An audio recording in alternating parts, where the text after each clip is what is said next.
ஆயிலை வாங்கி தடவுனா வந்து ஒரு 8 இன்ச் 9 இன்ச் வரைக்கும் வளரும் அப்படின்னு சொல்கிறாங்க. போலி மருத்துவர்கள் நிறைய மருந்துகளை விற்கிறாங்க. இதெல்லாம் ஏமாத்துறது தான். இப்போ ஆபாச சைட்லேயே இந்தியாவில் இந்த போலி மருந்துகள் நிறைய விற்கிது. ஆணுறுப்பு வந்து சில பேருக்கு உண்மையிலே சின்னதாக இருக்கும்.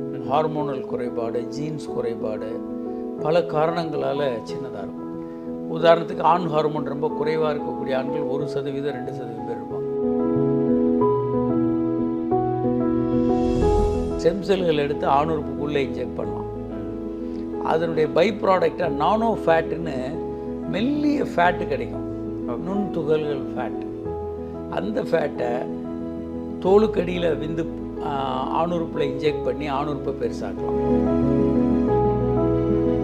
ஸ்பெர்ம் வந்து ரொம்ப லிக்யூடாக இருக்குது. விந்து முதல்ல வெளியாகும்போது நீர்த்து தான் வரும். அது ஒரு கண்டெய்னரில் ஒரு பாத்திரத்தில் பிடிச்சிங்கன்னா கொஞ்ச நேரத்தில் உறைஞ்சி போகும்.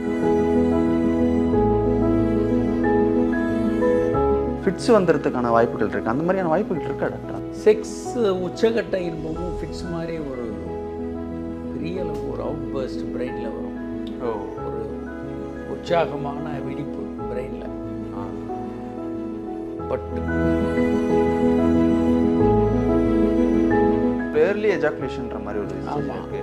அது வந்து தவிர்க்கிறதுக்கு என்ன மாதிரியான வழிமுறைகள்? ரொம்ப அதிவிரைவாக விந்து வர்றது வந்து நீங்கள் எக்ஸசைஸ் எல்லாம் பலனளிக்காது, மருந்துகள் தான்.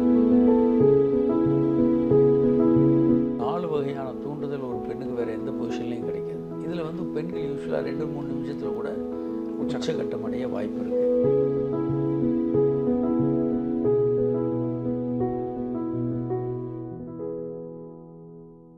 வணக்கம். இன்று நம்மோடு புகழ்பெற்ற மருத்துவர் திரு காமராஜ் அவர்கள் இணைந்திருக்காங்க.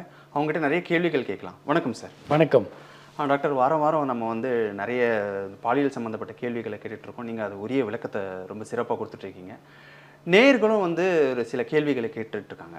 அதில் ஒருத்தர் என்ன கேட்டிருக்காரு அப்படின்னா, என்னுடைய பேனிஸ் வந்து ரொம்ப சிறிய அளவில் இருக்குது. சில பேர் விளம்பரம் பண்ணுறாங்க, இந்த ஆயிலை வாங்கி தடவுனா வந்து ஒரு 8 இன்ச் 9 இன்ச் வரைக்கும் வளரும் அப்படின்னு சொல்கிறாங்க. அது உண்மையா டாக்டர்? அந்தளவுக்குலாம் இருக்குமா? இல்லை, உண்மை அல்ல.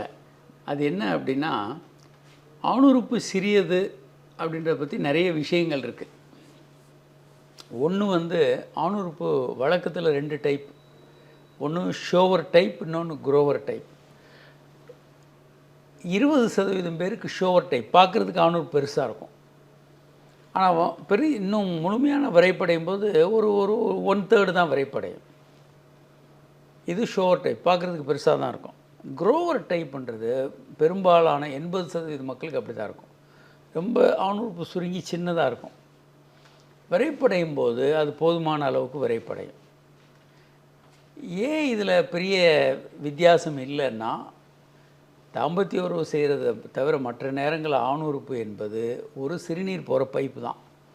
அது நீங்கள் பெருசாக இருக்கணும் சின்னதாக இருக்கணுன்றதுல எந்த லாபமும் இல்லை. நம்பர் 1. நம்பர் 2 வந்து நீங்கள் என்ன பார்க்கணும் அப்படின்னா, ஆணுறுப்பு வந்து சில பேருக்கு உண்மையிலே சின்னதாக இருக்கும். ஹார்மோனல் குறைபாடு, ஜீன்ஸ் குறைபாடு, பல காரணங்களால் சின்னதாக இருக்கும். உதாரணத்துக்கு ஆண் ஹார்மோன் ரொம்ப குறைவாக இருக்கக்கூடிய ஆண்கள் 1% 2% பேர் இருப்பாங்க. விந்து பைகள் இறங்காமல் வயிற்றுக்குள்ளே தங்கிடும். வயிற்றுக்குள்ளே உருவாகி இறங்கணும், இறங்காமல் தங்கிடும். அப்போ விந்து பைகள் வளராமல் சின்னதாக இருக்கும். இவர்களுக்கு வந்து ஹார்மோன்கள் குறைபாடு இருக்கும். இப்போ இவங்களுக்கு வெளியேருந்து ஹார்மோன்கள் கொடுத்தோன்னா என்ன ஹார்மோன் குறைபாடு இருக்குது? மூளையிலேருந்து வரக்கூடிய FSH LH குறைபாடு இருந்தால் அது கொடுக்கணும். இல்லை டெஸ்டோஸ்டிரான் கம்மியாக இருந்தால் ஆண் ஹார்மோன் கொடுக்கணும். கொடுக்கும்போது ஆணுறுப்பு இயல்பாக வளரும். இதுதான் ரொம்ப அற்புதமான முறை. இதை தவிர நிறைய முறைகள் இருக்குது. நம்பர் 2, ஆணுறுப்புக்கு மருந்து மாத்திரைகள் கொஞ்சம் உபயோகமாக இருக்கும். ரத்த ஓட்டத்தை அதிகமாக்குறது, பல்வேறு மருந்து மாத்திரைகள், அது நவீன மருத்துவத்தில் நிரூபிக்கப்பட்ட முறைகள். இரண்டாவதாக ஷாக்வேவ் தெரப்பி, பிஷாட் இன்ஜெக்ஷன், அந்த மாதிரி முறைகளில் ஆணுறுப்பு பெருசாகும். அது கொஞ்சம் நீண்ட நாள் எடுக்கிற மாதிரி இருக்கும்.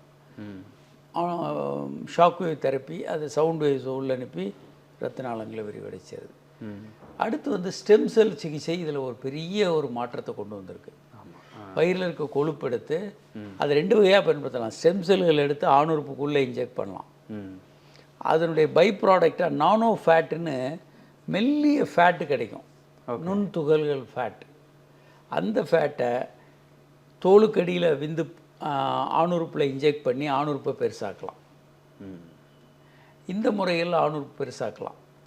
4வது கட்டம் 5வது கட்டமாக அறுவை சிகிச்சைகள் பண்ணி வேறு இடங்கள்லேருந்து டிஷ்யூ எடுத்து ஆணுறுப்பில் வச்சு பெருசாக்கலாம். இன்னும் சில முறைகளும் இருக்குது. இதை தவிர சிம்பிளாக பல்வேறு கருவிகளை விற்கிறாங்க. பொதுவாக இந்த கருவிகள் பெரிய அளவுக்கு லாபம் இல்லை. பீனிஸ் எக்ஸ்டெண்டார்னு ஒரு ஸ்ட்ரெச் பண்ணுற மாதிரி ஒரு கருவி இருக்குது. அது தவிர ஆயிலெல்லாம் தடவி எதுவுமே ஆகாது. நீங்கள் உடம்புக்கு வலிக்கு ஆயில் தடவுற மாதிரி தான் அது. அதெல்லாம் போய் வளராது. அடுத்து போலி மருத்துவர்கள் நிறைய மருந்துகளை விற்கிறாங்க. இதெல்லாம் ஏமாத்துறது தான். இப்போ ஆபாச சைட்லேயே இந்தியாவில் இந்த போலி மருந்துகள் நிறைய விற்கிது. சும்மா ஒரு கடையில் கிடைக்கிற மருந்து வாங்கி தடவுனோடனே ஆணுறுப்பு பெருசாகிடுமான்னு ஆகாது. அதற்கு முறையான செக்கப்பெல்லாம் பண்ணிவிட்டு என்ன காரணம்னு கண்டறிய முடியும்னா கண்டறிந்து அதற்கேற்ற சிகிச்சை எடுத்தால் ஓரளவுக்கு பலன் இருக்கும். அந்த முறை தான். டாக்டர், இப்போ நீங்கள் வழக்கமாக இந்த ஒரு ஆணுறுப்பு இந்த உணர்ச்சி வரும்போது தான் இப்போ ஆணுறுப்பு பெரிதாகும். இயல்பாக இருக்கும்போது வழக்கத்துக்கு மாற ரொம்ப சிறுசாக இருக்குமா டாக்டர்? ஆமாம். அதாவதுங்க ஆணுறுப்பு எல்லாம் பெரிஃபரல் உறுப்புகள். அது ஒரு சின்ன யூரின் போகிற பைப். ஓகே. அந்த நேரம் அது பெருசாக இருக்க வேண்டிய அவசியம் இல்லை. விரைப்போடையும் இருக்காது, பெருசாகவும் இருக்காது, சுருங்கிடும். இன்னும் நீங்கள் குளிர்ந்த நீரில் இறங்குறீங்க, குளிர்ந்த ஏசியில் எப்போ இருக்கிறீங்க அப்படின்னா இன்னும் சின்னதாகும். சில நேரம் நீங்கள் ஐஸ் கட்டியை கையில் தூக்கி கொஞ்ச நேரம் வச்சுருந்தீங்கன்னா இந்த விரல் நுனிகள் எல்லாம் சூம்பி போய் மரத்து போய் ரொம்ப இதாகிடும். ரொம்ப வரி வரியாக அந்த உள்ளே இருக்க ரத்தமெல்லாம் போய் இதாக இருக்கும். இது என்ன அப்படின்னா நம்ம உடலில் இருக்கக்கூடிய வெப்பத்தை பாதுகாப்பதற்காக பெரிஃபரல் இந்த எண்ட் ஆர்கன்னு சொல்லுவோம். இது ஒரு கடைசி ஆர்கன், இதுக்கப்புறம் தொடர்ச்சி கிடையாது. இந்த இடங்களில் இருக்கிற ரத்தமெல்லாம் குறைஞ்சி போய் இன்னர் ஆர்கன், ஹார்ட்டு, லங்ஸு, ஸ்டமக்கு, இந்த மூளை, நுரையீரல், ஹார்ட்டு, வயிறு, அங்கே இருக்க பல்வேறு கிட்னி, லிவர், இந்த ஆர்கன்ஸுக்கு மட்டும் அதிகமாக ரத்தம் போகும். மற்ற இடங்களுக்கு ரொம்ப குறைஞ்சி போயிடும். ரொம்ப குளிரில் வசிக்கிறவங்களுக்கு. ரொம்ப குளிரில் அவங்க எதுவுமே இல்லாமல் இருந்தாங்கன்னா அந்த ரத்தம் போகிறது நின்று போய் கை காலெல்லாம் ஃப்ராஸ்ட் பைட்டுன்னு சொல்லுவாங்க. அப்படி அழுகி போயிடும், ரத்த ஓட்டம் இல்லாமல். அப்படி ஏதோ நெருப்பில் காஞ்ச மாதிரி காஞ்சி கருத்து போயிடும், கட்டையாயிரும். அப்போது ஃப்ராஸ்ட் பைட்டுன்னு அதுக்கு பேர். அதனால் ஆணுறுப்பு அதுக்கு உள்ளாகும். ஆணுறுப்பு நீங்கள் ஜட்டி போட்டு மறைச்சிட்டு இருக்கிறதுனால தெரியல. அது பெரிஃபரல் ஆர்கன், விரல் மாதிரி அது ஒரு எண்ட் ஆர்கன். அப்போ என்ன ஆகுன்னா உங்களுக்கு ரத்த ஓட்டம் அங்கே குளிர்ந்த நீரில் இறங்கினாலே அப்படி தான் சுருங்க தான் செய்யும். இதெல்லாம் நார்மல் தான். அதுக்கு ஆல்கஹால் சாப்பிடும்போது இந்த ஆர்கன்ஸ் எல்லாம் கொஞ்சம் பெருசாகும். ஏன் அப்படின்னா ஆல்கஹால் எல்லா ரத்த நாளங்களையும் விரிவடைத்து பாடி ஃபுல்லாகவே ரத்த ஓட்டத்தை அதிகமாக்கும். அப்போ எல்லாமே பாடி ஃபுல்லாகவே கொஞ்சம் வார்மாக இருக்கும். ஸோ அதனால் சாதாரண நேரங்களில் ஆணுறுப்பு சுருங்கி இருக்கிறது இயல்பானது, நார்மல். அதில் எந்த தவறும் இல்லை. நம்ம அதை பார்த்துட்டு பயப்பட வேண்டாம். அப்படியும் சில பேருக்கு ஆணுறுப்பு பெருசாகணும்னு நினைப்பாங்க.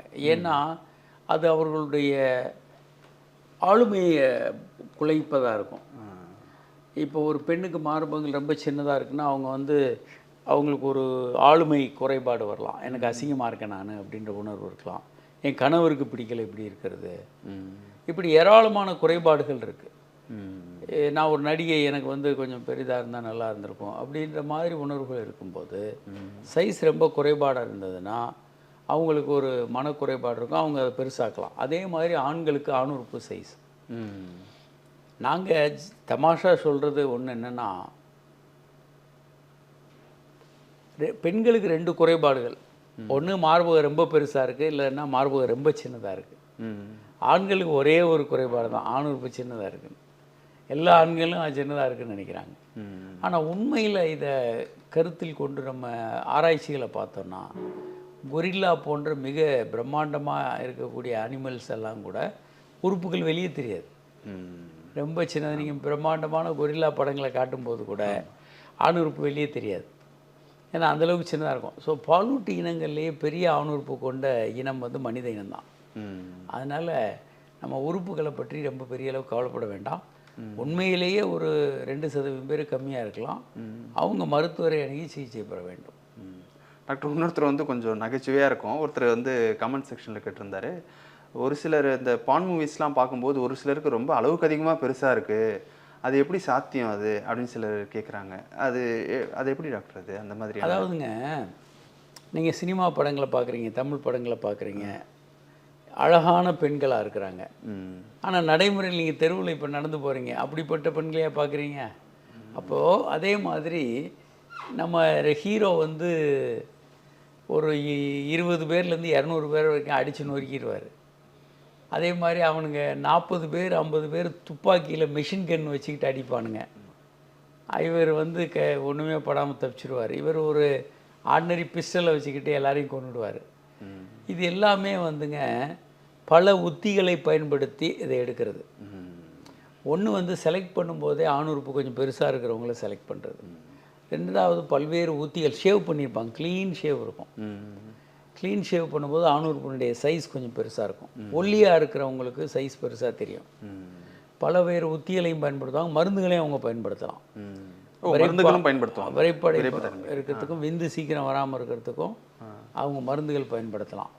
இது எல்லாமே ஆணுறுப்பை பெரிதாக்கி காட்டும். விந்து சீக்கிரம் வெளியே வராமல் இருக்கிறதுக்கு கூட மருந்துகள்? ஆமாம், அவங்க நீண்ட நேரம் மூவி எடுக்கணும் இல்லையா? அவங்க போகிறாங்க, டக்குன்னு ஒரு 2 நிமிஷத்தில் முடிஞ்சு போச்சுன்னா அவங்களுக்கு நீண்ட ஒரு பெரிய மூவி எடுக்க முடியாது.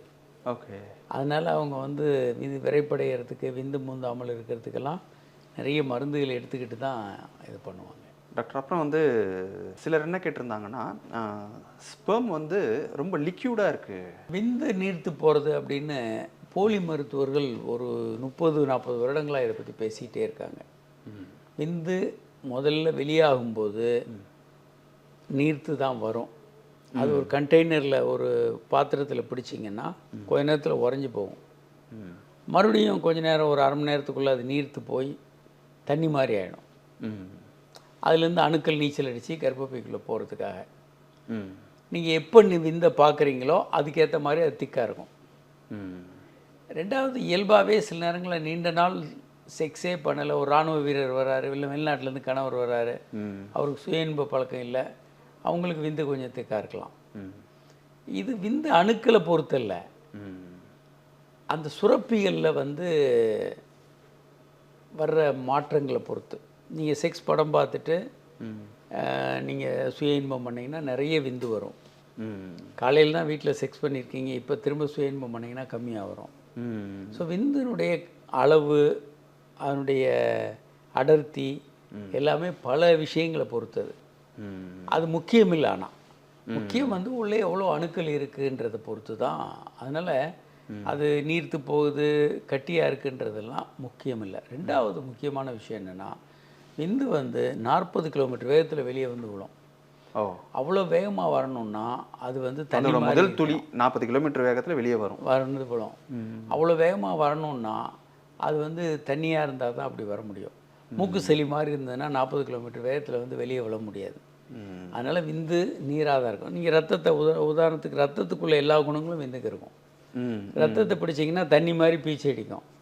ஒரு பாத்திரத்தில் பிடிச்சிங்கன்னா கொஞ்ச நேரத்தில் உறைஞ்சி போயிடும். அப்புறம் கொஞ்ச நேரம் கழித்து அதில் வந்து தண்ணி மட்டும் கொஞ்சம் தண்ணியாக இருக்கிற ஏரியா பிரிஞ்சிடும், சிவப்புற அணுக்கள் மட்டும் தனியாக ஒரு உறைந்து போயிருக்கும். இந்த குவாலிட்டியில் பெரும்பான்மையான குவாலிட்டி அப்படி விந்துக்கு இருக்கும். அதனால் நம்ம அது விந்து தண்ணியாக இருக்குது கட்டியாக இருக்குதுன்னெலாம் கவலைப்பட வேண்டியதில்லை. அதில் ஏதாவது ப்ராப்ளம் இருந்தால் மைக்ரோஸ்கோப்பில் பார்க்கும்போது என்ன தெரிகிறதோ அதுதான் உண்மை. டாக்டர், அதே மாதிரி வந்து இந்த சுய இன்பம் அடையும் போது வந்து ஒருத்தர் வந்து சுய இன்பம் அடைகிறார் அப்படின்னா ஒரு நாளைக்கு எத்தனை முறை அவர் பண்ணலாம்? மாதத்துக்கு ஒரு 60 ரூபா பண்ணுறாரு அப்படின்னா அவருக்கு என்ன மாதிரியான சிக்கல்கள் இருக்கும்? இதை கூட ஒரு கேள்வியாக கேட்டிருந்தேன். எந்த சிக்கல்களும் வராது. சுய இன்பம் என்பது செக்ஸும் சுய இன்பமும் ஈக்குவல் தான். இப்போது ஒருத்தர் கல்யாணம் ஆகிறாங்க, ஹனிமூன் போகிறாங்க, ஒரே நாளில் பல முறை அவங்க தாம்பத்திய உறவு வச்சுக்கலாம். அவங்களுக்கு எந்த தீங்கும் வராது. இது இயல்பானது. அது மாதிரி சுய இன்பமும் ஒரு இயல்பான விஷயந்தான். அதில் எந்த தீங்கும் வராது. இதுவரை எந்த தீங்கும் வர்றதா கண்டறியப்படலை. ரொம்ப ரஃப்பாக பண்ணிக்கிட்டே இருக்காங்க அப்படின்னா ஆணுறுப்பு தேய்க்கிறதுனால வரக்கூடிய காயங்கள் கொஞ்சம் வீக்கம் வரலாம். மற்றபடி எந்த தீங்குமே கிடையாது. விந்து போடுறதுனால சக்தி குறையும், இல்லை நரம்பு தளர்ச்சி வரும், மன அழுத்தம், இப்படி ஏராளமாக குழந்தை பிறக்காது நிறைய சொல்கிறாங்க. பட் இது எல்லாமே அவர்களுடைய கற்பனை. அப்படி ஒன்று நடக்கவே நடக்காது. உடலுறவு கொள்ளும்போது சிலருக்கு வந்து ஃபிட்ஸ் வர்றதுக்கான வாய்ப்புகள் இருக்குது. அவங்களுடைய அந்த நரம்பு இழுக்கிறதுனாலையா, இல்லை அது ஒரு சில மெடிக்கல் ரீதியாக சில வார்த்தைகள் சொல்லியிருந்தாங்க, அது எனக்கு சரியாக தெரியல.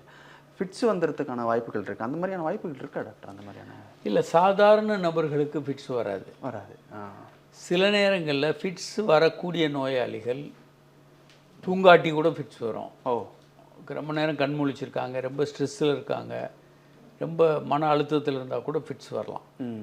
தூக்கமின்மை ஃபிட்ஸை ப்ரெசிபிட்டேட் பண்ணும். அதே மாதிரி ஃபிட்ஸ் வரக்கூடிய நோயாளிகளுக்கு ரொம்ப ரேராக மருந்துகளும் சாப்பிடல, செக்ஸில் ஈடுபட்டாங்கன்னா சில நேரங்களில் வரலாம். ஏன்னா செக்ஸ் உச்சகட்ட இன்பமும் ஃபிட்ஸ் மாதிரி ஒரு பெரிய அளவுக்கு ஒரு அவுட் பர்ஸ்ட் பிரெயினில் வரும்.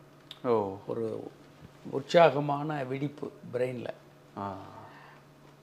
பட் காமனாக அப்படி வர்றதில்லை. ரொம்ப ரொம்ப ரொம்ப ரொம்ப ரேராக அப்படி வர வாய்ப்பு இருக்குது, அவ்வளோதான். டாக்டர், அதே மாதிரி இப்போ ஒரு புதுமண தம்பதியினர் அவங்க வந்து இப்போ திருமணம் ஆகிடுச்சு, அவங்க உடலுறவு கொள்ள போகிறாங்க, நாங்கள் ஒரு குழந்தை பெற்றுக்க போகிறோம் அப்படின்ற ஒரு ஸ்டேஜில் அவங்க வரும்போது நாங்கள் என்ன மாதிரியான உணவுகளை நாங்கள் எடுத்துக்கணும், நல்ல செக்ஸ் ஈடுபடுவதற்கு என்ன மாதிரியான உணவு முறைகள் எங்களுக்கு தேவை அப்படின்னு சொல்லி ஆண் பெண் இருப்பாளருக்குன்னு சொல்லுங்கள் டாக்டர். குறிப்பிட்ட உணவுகள் அப்படின்னு ஒன்றும் இல்லை சார். நிறைய பேர் அப்படி நினச்சிக்கிட்டு இருக்காங்க, இந்த குறிப்பிட்ட உணவுகள் சாப்பிட்டா நல்லதுன்னு. அந்த மாதிரிலாம் இல்லை. நல்ல ஆரோக்கியமான உணவுகள் எடுத்துக்கோங்க. பால் எடுத்துக்கோங்க, காய்கறிகள் பழங்கள் எடுத்துக்கோங்க. இந்த மாதிரியான உணவுகள் எல்லாமே போதும் உங்களுக்கு. ஜங்க் ஃபுட் எடுக்காதீங்க, ஆல்கஹால் ஸ்மோக்கிங் எடுக்காதீங்க. இப்படி ரொம்ப ஆரோக்கியமாக இருந்தீங்கன்னா போதும். உடற்பயிற்சி பண்ணுங்கள். குறிப்பிட்ட உணவுகள் வந்து இதை அதிகப்படுத்தும் அப்படின்றது உண்மை இல்லை. சில நேரங்களில் இந்த பாமோகிரனேட், இந்த வாழைப்பழம், இதெல்லாம் 1% 2% கொஞ்சம் ஹெல்ப் பண்ணலாம். மிகப்பெரிய கிளர்ச்சியெல்லாம் அது கொடுக்காது. ஒரு நல்ல சந்தோஷமான மனநிலை எல்லாம் கொஞ்சம் ஹெல்ப் பண்ணும். பட் அதெல்லாம் எல்லாத்தையும் மாற்றி கொடுத்துறாது, உங்களுக்கு எல்லாம் மாறிடாது. ஸோ உங்கள் மனநிலை, உங்கள் பார்ட்னரோட உள்ள உறவு, உங்கள் சுற்றுச்சூழல், உங்கள் உடல்நிலை, இதெல்லாம் தான் காரணமே தவிர உணவு. நீங்கள் அப்போது பசியோட ஒருத்தர் 10 நாள் சாப்பிடல, 5 நாள் சாப்பிடல, அவர் செக்ஸ் பண்ண முடியுமா? செக்ஸ் பண்ணுற விருப்பமே இருக்காது. நீங்கள் 10 நாள் கவலையோடு இருக்கீங்க, சாப்பிடாமல் இருக்கீங்க அப்படின்னா செக்ஸ் ஆர்வமே இருக்காது. யாரும் வந்து செக்ஸுக்கு கூப்பிட்டாலும் நீங்கள் போக மாட்டீங்க. ஏன்னா உங்களுக்கு வந்து செக்ஸ் மேலே அவ்வளோ பசியோடு இருக்கும்போது செக்ஸ் பண்ண முடியாது. டாக்டர், அதே மாதிரி இந்த உடலுறவு கொள்வதற்கு முன்னாடி வந்து என்ன மாதிரியான எக்ஸசைஸ் பண்ணணும்னு கூட ஒருத்தர் கேட்டிருந்தாரு சார். உடலுறவு பண்ணுறதுக்கு முன்னாலே எந்த எக்ஸசைஸும் தேவையில்லை. ஜென்ரலாக நீங்கள் ஒரு ரெகுலர் எக்ஸசைஸ் வந்து நல்லது. ஒரு ஆரோக்கியமான உடல் ஆரோக்கியமான செக்ஸுக்கு நல்லது, ஆரோக்கியமான மனம் ஆரோக்கியமான செக்ஸுக்கு நல்லது. ஆரோக்கியமான உடல்னால் எக்ஸசைஸ் இல்லாமல் ஆரோக்கியமான உடல் சாத்தியமே இல்லை. நீங்கள் உணவு மட்டும் எடுத்துக்கிட்டு நல்ல உடல் இருக்குமா? இருக்காது. ஏன் அப்படின்னா நம்ம உடல் வந்து ஒரு குறைந்தபட்சம் ஒரு 8 மணி நேரத்துலேருந்து 15 மணி நேரம் உழைப்பதற்கான உடல் ஏற்பாடு அது. அது ஏன் அப்படின்னா வரலாற்று ரீதியாக நீங்கள் பார்த்தீங்கன்னா ஒரு 90 லட்சம் வருடங்களுக்கு முன்பாக மனித இனம், அதாவது மனிதனோட முன்னோடிகள், அதே மாதிரி கொரில்லா, சிம்பன்சி, இதிலிருந்து கொரில்லா தனியாக பிரிஞ்சுட்டு போயிடுது. 70 லட்சம் வருடங்களுக்கு முன்பு சிம்பன்சி மனிதன் இனம் தனித்தனியாக பிரியுது. அந்த டைமில் எல்லாம் மனிதர்கள் ஒரு நாளைக்கு 20-30 கிலோமீட்டர் ஓடி விரட்டி வேட்டையாடி தான் உணவை சேகரிக்கணும். அல்ல மரங்கள் மேலே ஏறி கடுமையான உழைப்புகளில் தான் வாழ்ந்துக்கிட்டு இருந்தாங்க, மிருகங்கள் மாதிரி. இப்போ மிருகங்கள் உணவை தேடணும். ஒரு சிங்கம் படுத்துக்கிட்டே சாப்பிட முடியாது. அன்றைக்கு வேட்டையாடி அன்னைக்கு உணவு அதுதான் ரெடி பண்ணணும். அந்த மாதிரி ஒவ்வொரு மனிதனும் விலங்குகளை துரத்தி வேட்டையாடி தான் உணவு உண்ண முடியும். அவ்வளோ உடல் பயிற்சியோட வாழ்ந்த மனிதன் அதுக்கப்புறம் ஒரு 10,000 வருடங்களுக்கு முன்பு விவசாயத்தை கண்டுபிடிக்கிறான். ஆடு மாடுகளை வளர்க்குறத கண்டுபிடிக்கிறான். ஏன்னா அன்னன்னைக்கு கிடைக்கிற விலங்குகளை அன்னன்னைக்கு அடித்து சாப்பிட்டோன்னு வச்சுக்கோங்க, மறுநாள் உணவுக்கு மறுநாள் வேட்டையாடணும். அதுக்கு பதிலாக உணவை வளர்க்கலாம். அந்த ஆடு மாடுகளை வளர்க்கும்போது அது குட்டி போட்டு அது நிறைய பலன் கிடைக்குது, அதை பார்க்குறான். நம்பர் 2, அன்னன்னைக்கு கிடைக்கிற உணவை சாப்பிடாம அந்த தானியங்களை விதைச்சி அதை அறுவடை செய்தோன்னா அந்த வருடம் முழுவதும் அவன் பசி இல்லாமல் இருக்கலாம். அவனுக்கு வந்து பட்டினின்ற ஒன்று இல்லாமல் வளர முடியும். அப்போ விவசாயத்தை கண்டுபிடிச்சி ஆடு மாடு வளர்ப்பு, விவசாயம் இதெல்லாம் போகுது. இப்படி இந்த உழைப்பும் வந்து கிட்டத்தட்ட ஒரு 8 மணி நேரம் 12 மணி நேரம் உழைக்கணும். விவசாயமாக இருந்தாலும் ஆடு மாடு வளர்ப்பாக இருந்தாலும். அப்போது மனித உடல் என்பது ஒரு உழைப்புக்கானது. ஒரு 100-150 வருடங்களுக்கு முன்பு வரை மனிதன் வந்து கண்டிப்பாக உடல் உழைப்போடு வாழ்ந்தவன். திடீர்னு ஒரு 100 வருடங்களில் டேபிளில் உட்காந்து வேலை செய்ய ஆரம்பிச்சிட்டோம். அப்போ நம்ம உடல் உழைப்பை நம்ம விட்டுட்டோம். ஆனால் நம்ம ஜெனட்டிக் ஜீன்ஸ் வந்து அவ்வளோ வேகமாக மாற முடியாது. மாறும், ஆனால் அவ்வளோ வேகமாக டக்குன்னு உடல் உழைப்பு இல்லாத ஒரு மனிதன் அப்படின்ற ஜெனட்டிக் வராது. அதனால தான் நமக்கு வந்து உடல் பருமன், டயபெட்டிஸு, பிபி, பல்வேறு பிரச்சனைகள், தூக்கமின்மை, நிறைய பிரச்சனைகள் இப்போ நம்ம சந்திக்கிற நவீன காலத்து பிரச்சனைகள் எல்லாம் இந்த உடல் உழைப்பு இல்லாமல் 3 வேளையும் சாப்பிட்டுக்கிட்டே உடல் உழைப்பு இல்லாமல் இருக்கிறது. அதனால் அதுவும் ஆண்மை குறைவு காரணமாக இருக்கும். அதனால் நல்ல செக்ஸுக்கு ஒரு உடல் உழைப்பு அவசியம். யோகா மாதிரி பண்ணலாம், மெடிடேஷன் பண்ணலாம், வாக்கிங் பண்ணலாம், ஸ்விம்மிங் பண்ணலாம், கார்டியோ பண்ணலாம், ஜிம் பண்ணலாம். உங்களுக்கு எது ஏதுவாக இருக்கும், எது கம்ஃபர்டபுள், எதை நீங்கள் நீண்ட காலம் தொடர்ந்து பண்ண முடியுமோ அதை பண்ணுங்கள். வாக்கிங் உங்களுக்கு பிடிச்சிருக்கா, வாக்கிங் யோசிச்சுக்கிட்டே நம்ம மாட்டுக்கு ஜாலியாக வாக் பண்ணிவிட்டு பேசிக்கிட்டே போகலாம். இல்லை ஜாகிங் பண்ண முடியுமா, ஜாக் பண்ணுங்கள். ஸ்விம்மிங் இருந்தால் பண்ணுங்கள். உங்களுக்கு எது ஏற்றதோ அதை பண்ணுங்கள்.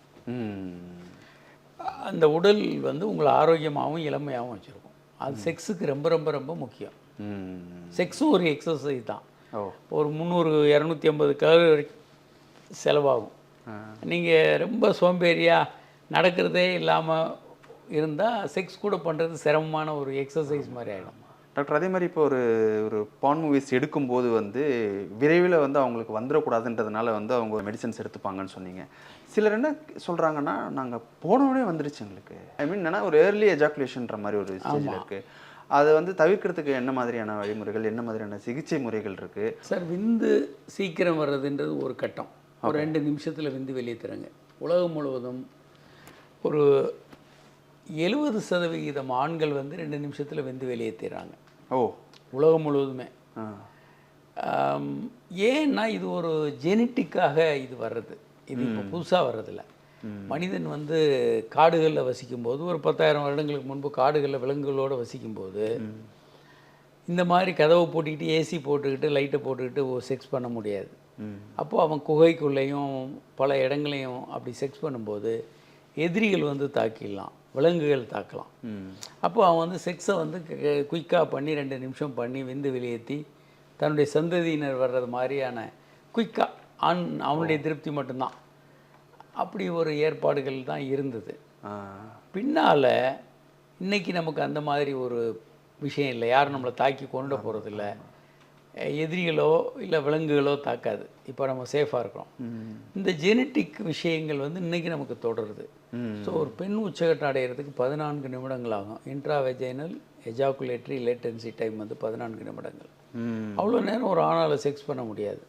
அப்போ ஆண்கள் என்ன பண்ணணும் அப்படின்னா, நீண்ட நேரம் செக்ஸ் பண்ணுறத கற்றுக்கொள்ள வேண்டியவர்களாக இருக்காங்க. இப்போ நம்ம நிறைய விஷயங்களை கற்றுக்கிறோம். நம்ம பல விஷயங்கள் உடல் வந்து நமக்கு அப்படியெல்லாம் அனுபவப்படலை. இப்போது இங்கேருந்து அமெரிக்காவுக்கு ஒரு நாளில் நம்ம போய் சேர்ந்துடுறோம். ஒரு 1000 கிலோமீட்டர் வேகத்தில் பறக்கிறதுக்கு நம்ம உடம்பு எப்பயும் அக்கஷ்டமானதில்லை. இந்த மாதிரி லைட்டுக்கு, ஏசிக்கு இதெல்லாம் நம்ம வந்து புதிய கண்டுபிடிப்புகள், அதை நம்ம என்ஜாய் பண்ணிகிட்ருக்கோம். இந்த மாற்றங்கள் எல்லாம் இப்போ வந்து தான். அதனால் இந்த விந்து சீக்கிரம் வர்றதையும் கற்றுக்கொண்டு மனிதர்கள் அதை மாற்றிக்கொள்ள வேண்டியவர்களாக இருக்கிறாங்க. ஆனால் பொதுவாக கல்யாணம் பண்ணுறவங்க யாரும் அதை கற்றுக்கிறது இல்லை. வயசாகுது, கல்யாணம் பண்ணுறாங்க. நீங்கள் சொல்கிறது போன உடனே விந்து வர்றதுன்றது எக்ஸ்ட்ரீம் ப்ரிமெச்சூர் எஜாக்குலேஷன். இது வேறு கேட்டகரி. ஓகே. ரொம்ப அதிவிரைவாக விந்து வர்றது வந்து நீங்கள் எக்ஸசைஸ் எல்லாம் பலனளிக்காது, மருந்துகள் தான். மருந்துகள் தான். நீங்கள் மருத்துவரில் இன்னும் சில நேரம் நாங்கள் டெஸ்ட் பண்ணும்போதே விந்து வந்துடும். ஒரு பேஷண்ட்டுக்கு வந்து ஆணுறுப்பில் ஸ்கேன் பண்ணும்போதே விந்து எஜாக்குலேட் ஆகும். ஓகே. அப்படிப்பட்ட அது சூழல் அது ஓவர்ஃப்ளோ ஸ்டேஜா இல்லை? இல்லை அவ்வளோ சென்சிட்டிவாக இருக்காங்க அவங்க. ஓகே. அப்படிப்பட்டவங்களுக்கெல்லாம் பயிற்சிகள் பலனளிக்கவே அளிக்காது.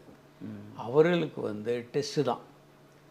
டெஸ்ட் பண்ணிவிட்டு மருந்துகள் கொடுத்து அதுக்கப்புறம் கொஞ்சம் கண்ட்ரோல் ஆன பிறகு அவங்களுக்கு சில பயிற்சிகள் இருக்குது. பயிற்சிகள் என்னென்ன பயிற்சிகள் பண்ணலாம்? ஒன்று வந்து செக்ஸ் பண்ணிகிட்ருக்காங்க, விந்து வரும்னு தோணும்போது ஆணுறுப்பை வெளியே எடுத்துகிட்டு அந்த நுனிப்பகுதியை நசுக்கலாம். 1 நிமிஷம் வெயிட் பண்ணணும், மறுபடியும் செக்ஸ் ஆரம்பிங்க. இப்போ வந்து செக்ஸ் வர உணர்வு விந்து வர உணர்வு குறைஞ்சிரும், மறுபடியும் செக்ஸ் பண்ணுங்கள். மறுபடியும் விந்து வரும்னு தோணும்போது வெளியே எடுத்துகிட்டு மறுபடியும் நுனிப்பகுதியை அழுத்துங்க. ஸ்குவீஸ் டெக்னிக், இது டாக்டர் மாஸ்டர்ஸ் அண்ட் ஜான்சன் சொன்ன டெக்னிக்கு. ஓகே. ஆண் கீழே படுத்து பெண் மேலேருந்து செக்ஸ் பண்ணலாம். அதில் ஆணுக்கு சீக்கிரம் விந்து வராது. ஓகே. அதே மாதிரி ஆண் வந்து செக்ஸ் பண்ணிக்கிட்டு இருக்கும்போது நல்லா ஆழ மூச்சை இழுத்து நிறுத்தி 1 2 3 4 5 6 சொல்லிட்டு ஸ்லோவாக மூச்சை விடலாம். இதில் விந்து வராது. ஏன்னா இது வந்து கொஞ்சம் இன்டைரக்டாக விந்து வரதை கண்ட்ரோல் பண்ணும். கீகிள்ஸ் எக்ஸசைஸ் ஆசன வாயை சுற்றியுள்ள சதைகளை சுருக்கி விரித்து இந்த பயிற்சியை பண்ணலாம். இது வந்து 1954 டாக்டர் கீகல் இவர் வந்து கண்டுபிடிச்சது. இது வந்து மெயினாக அவர் எதுக்கு கண்டுபிடிச்சாருன்னா, பெண்கள் வந்து இருமும்போது தும்மும்போது சிறுநீர் கசியும், அதை தடுப்பதற்காக அவர் வந்து இந்த எக்ஸசைஸை ப்ரொமோட் பண்ணார். ஓகே. ஆனால் பின்னால் என்ன கண்டுபிடிச்சாங்கன்னா, இது விந்து முந்துறதை தடுக்குதுன்றதை கண்டுபிடிச்சாங்க. ஓகே. அப்போ இது ரொம்ப விந்து முந்துறதை தடுக்கிறதுக்காக ரொம்ப பாப்புலரான ஒரு பயிற்சி. நாங்கள் இப்போ என்ன பண்ணுறோம், இந்த பயிற்சிகளையும் பண்ணுங்கள். மருந்துகள் இருக்குது, பழைய மருந்துகள் நிறைய இருக்குது. 2010 புதிய ஒரு மருந்து கண்டுபிடிச்சாங்க, டெபாக்சிட்டின்னு. ஓகே. அந்த மருந்துகள் நம்ம இப்போ ஊர்லேயும் கிடைக்குது. இந்த 2 மருந்துகளையும் கம்பைன் பண்ணலாம், பயிற்சிகளை பண்ணலாம். இதெல்லாம் சேர்த்து செய்யும்போது நீண்ட நேரம் தாம்பத்திய உறவில் ஈடுபட முடியும். ஆண்களுக்கு மேலே பெண்கள் உட்கார்றதுல வந்து ஏர்லி அந்த எஜாகுலேஷனை தடுக்கும் அப்படின்னு சொன்னீங்க.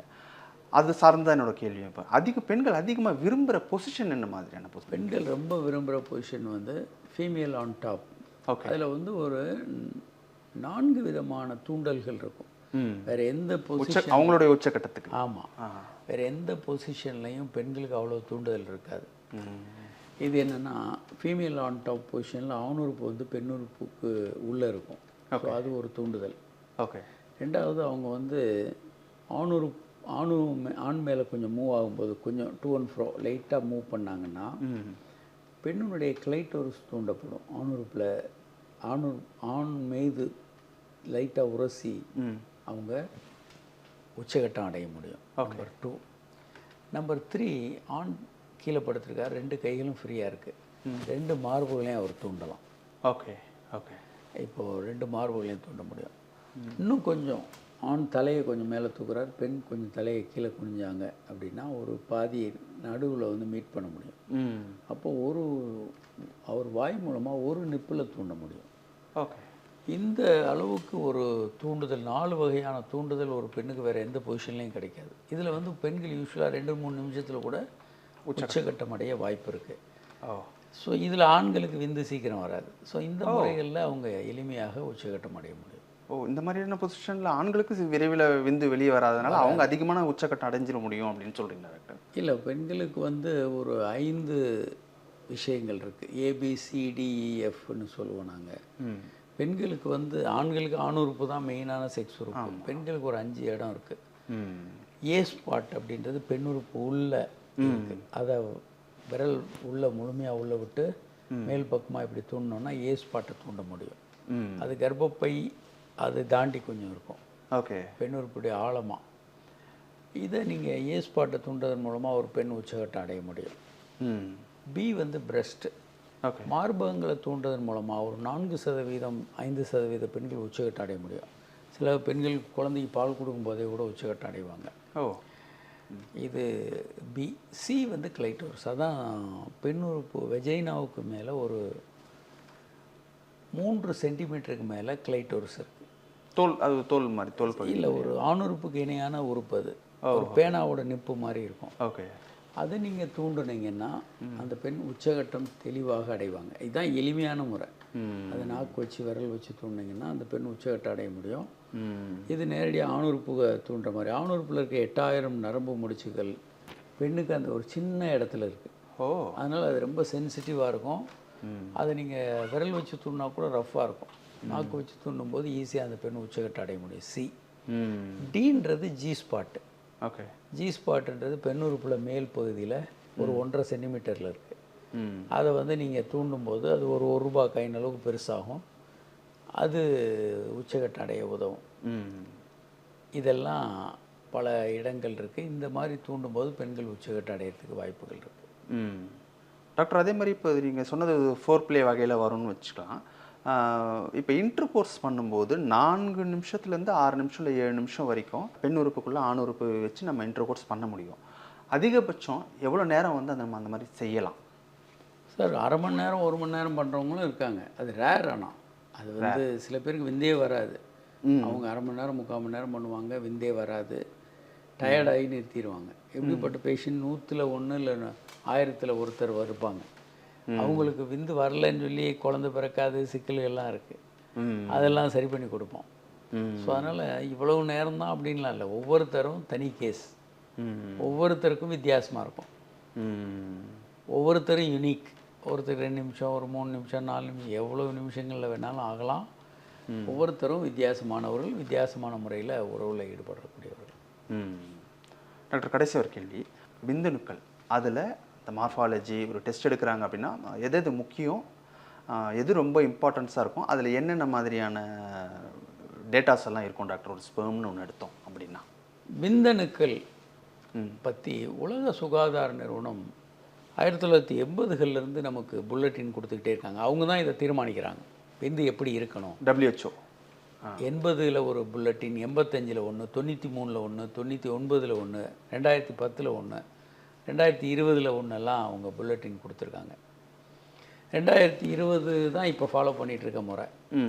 அதில் என்ன சொல்கிறாங்கன்னா, ஒரு ஆண் கொடுக்கக்கூடிய விந்துனுடைய அளவு குறைந்தபட்சம் அந்த திரவத்தின் அளவு மொத்த அளவு 1.4 ml ஆவது இருக்கணும். ஓகே. அதனுடைய அந்த விஸ்காசிட்டின்றது அதை ஒரு குச்சியில் தொட்டு இப்படி மேலே தூக்குனா 2 சென்டிமீட்டர் வரைக்கும் அது வரலாம், ஜவ்வு மாதிரி. அப்புறம் கட்டாயிடணும். அது வாட்டுக்கு ஜவ்வு மாதிரி மூக்கு சளி மாதிரி இப்படி நீளமாக வந்துக்கிட்டே இருந்ததுன்னா விஸ்காசிட்டி அதிகம்னு எடுத்துக்கணும். ஓகே. அதை நான் பிஹெச் பார்க்கணும். பிஹெச் பேப்பர் வச்சு, லிட்மஸ் பேப்பர் வச்சு. பிஹெச் வந்து 7லேருந்து 8 வரைக்கும் இருக்கணும். அதுக்கு அதிகமாக இருக்கக்கூடாது, கம்மியாக இருக்கக்கூடாது. விந்து அணுக்களுடைய எண்ணிக்கை 1 ml திரவத்தில் 15 மில்லியன், அதாவது 1,50,00,000 அணுக்கள் இருக்கணும். 1.5 கோடி அணுக்கள் இருக்கணும். டோட்டலாக ஒருத்தரும் 1 ml நிறுத்துறது இல்லை இல்லையா? அவங்க 2 ml 3 ml கூட எஜாக்குலேட் பண்ணலாம். அவங்க எஜாக்குலேட் பண்ணுற விந்தில் வந்து மொத்தமாக 39 மில்லியன், அதாவது 3.90 அணுக்கள், 3 கோடியே 90 லட்சம் அணுக்களுக்கு மேலே இருக்கணும். அப்படி இருந்தால் ஓகே, அணுக்கள் எண்ணிக்கை ஓகே. ஊர்ந்து போகிற அணுக்கள் வந்து நல்ல விரைவாக போகிறது 30%, மொத்த நகர்ற அணுக்கள் 42% இருக்கணும். உருச்சிதைவில்லாத அணுக்கள், ஊனம் இல்லாத அணுக்கள், இந்த 2 தலை 2 கால், பெண்டு உடஞ்சி போனது, ஊசி தலை, இப்படி நிறைய அப்நார்மாலிட்டி இருக்குது. அப்நார்மாலிட்டியே இல்லாத நல்ல அணுக்கள், ஊனமில்லாத அணுக்கள் 4% இருக்கணும். உயிருள்ள அணுக்கள் வந்து 58% இருக்கணும். இதுதான் ஒரு நார்மல் விந்து அப்படின்னு சொல்லி உலக சுகாதார நிறுவனம் கொடுத்த லேட்டஸ்ட்டு. இது பற்றி ஆராய்ச்சி நாங்கள் சென்னையில் பண்ணியிருந்தோம், இந்தியாவில் பண்ணியிருந்தோம். அதில் தான் நான் பிஹெச்டி வாங்கினேன். 10 வருடம் நாங்கள் ஆராய்ச்சி பண்ணி, அப்போது வந்து நாங்கள் வந்து இதுக்கு முன்னோடி. ஆக்சுவலாக உலக சுகாதார நிறுவனம் அப்போ 20 ml, 1 ml திரவத்தில் 20 ml இருக்கணும்னு 99 சொல்லியிருந்தாங்க. நாங்கள் இந்த ஆய்வுகளை முடித்து வெளியிட்டோம். நாங்கள் என்ன சொன்னோம், இந்தியர்களுக்கு வந்து 1 ml திரவத்தில் 13 மில்லியன் தான் இருக்குது. ஓகே, 7% கம்மி. 7 ஆமாம் அவ்வளோ கம்மியாக இருக்குது அப்படின்னோம். எல்லாருக்கும் ஒரே ஆச்சரியம். நாங்கள் சவுத் இந்தியர்களை மெயினாக எடுத்துக்கிட்டு இந்தியர்களுக்கு விந்து அணுக்கள் வந்து ஒரு எம்எல் திரவத்தில் 13 மில்லியன் தான் இருக்குது அப்படின்னு சொல்லியிருந்தோம். அப்போது கொஞ்சம் அதை பற்றிய வாதங்கள்லாம் நடந்தது அந்த ரிசர்ச்சு. ஆனால் அது ஏற்றுக்கிட்டாங்க, உலகம் முழுவதும் ஏற்றுக்கிட்டாங்க. வெளிநாடுகளுக்கு லண்டன் வேறு நாடுகளுக்கெல்லாம் போய் ஆய்வு கட்டுரை அவங்களாம் அதை படித்து இதெல்லாம் அந்த ஆய்வு சரின்னு சொல்லணும். அது வந்தது. அதுக்கு அடுத்து வந்து 2010 வந்த உலக சுகாதார நிறுவனம் 20 மில்லியனை 15 மில்லியனாக குறைச்சிது. ஒரு எம்எல் திரவத்தில் 15 மில்லியன் இருந்தால் போதும். எங்களுக்கெல்லாம் ரொம்ப சந்தோஷம். ஏன்னா இந்த ஆய்வுகளை நாங்களே முதல்ல பண்ணியிருந்தோம். ஏன்னா இவங்க சொல்கிற அளவுக்கு 20 மில்லியன் இல்லை. இந்தியாவில் தான் அதிக பாப்புலேஷனு, இந்தியர்களுக்கு 13 மில்லியன் தான் இருக்குது அப்படின்னு. அது எங்களுக்கெல்லாம் ரொம்ப சந்தோஷம். ஏன்னா எங்கள் ஆய்வு வந்து உலக சுகாதார நிறுவனம் ஏற்றுக்கொண்ட மாதிரி அது ஒரு அந்த அவங்களும் அளவை குறைச்சிருந்தாங்க. நிறைய எங்களுடைய ஆய்வுகளோட அந்த ஆய்வுகள் ஒத்து போய் தான் இருந்தது. ஆனால் இவ்வளவு இருந்தால் தான் கருத்தரிக்க முடியுன்ற மாதிரிலாம் இல்லை. இன்னும் அணுக்கள் கம்மியாக இருக்கிறவங்க கூட ஈஸியாக கருத்தரிக்க முடியும். இது ஒரு ஸ்டாண்டர்டு. இது எப்படி பண்ணுவாங்கன்னா 1000 பேரை வச்சு இந்த டெஸ்ட் எடுக்கிறாங்கன்னா இந்த பக்கம் ஒரு 5% கட் பண்ணிவிடுவாங்க. ஓகே, 0 to 5% இருக்கவங்கள கட் பண்ணிவிடுவாங்க. 95லேருந்து 100 எக்ஸ்ட்ரீமாக இருக்கிற பக்கம் 5% கட் பண்ணிவிட்டு 5%லேருந்து 95%க்குள்ளே வர்றத எடுத்துக்கிட்டு அதான் நார்மல்னு டிஃபைன் பண்ணுவாங்க. ஓகே, ஸோ ரொம்ப கம்மியாக இருக்கவங்களும் கூட கருத்தரிக்கலாம். ஆனால் இதுக்கு கம்மியாக இதே நார்மல்னு நம்ம வேல்யூஸ் கொடுக்குறோம். உலக சுகாதார நிறுவனம் இதைத்தான் நார்மல் வேல்யூ அப்படின்னு கொடுக்குது. இன்னைக்கு வரைக்கும் அதுதான். இன்னும் வருடங்களில் சில மாற்றங்களை கொண்டு வரலாம். ரொம்ப நிறைவான பதில்களை கொடுத்துருக்கீங்க. பலரோட சந்தேகத்தை தீர்த்து வச்சுருக்கீங்க. இன்னும் பல கேள்விகள் வரும்னு நினைக்கிறேன். நம்ம அடுத்தடுத்த வாரங்களில் சந்திக்கலாம் டாக்டர். வணக்கம் டாக்டர். வணக்கம்.